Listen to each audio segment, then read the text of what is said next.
உங்கள் பேர் ஜீவ புஸ்தகத்தில் இருக்கா? ஆமேன்லாம் எனக்கு தேவையில்லை. இருக்கா இல்லையா அதை பார்த்துட்டோமா பார்க்கலையா? இருக்குங்கிற ஒரு விசுவாசத்தில் சொல்கிறோம், அது வேற. இருக்குங்கிற விசுவாசத்தில் சொல்கிறோம், அது வேற. அதை பார்த்துட்டோமா? புதிய ஏற்பாட்டு காலத்தில் இந்த அனுபவம் உண்டா?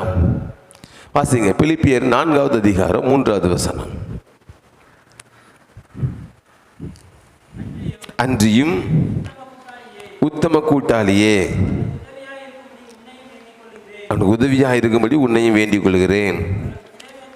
அவர்கள் பிளமேந்தோடும்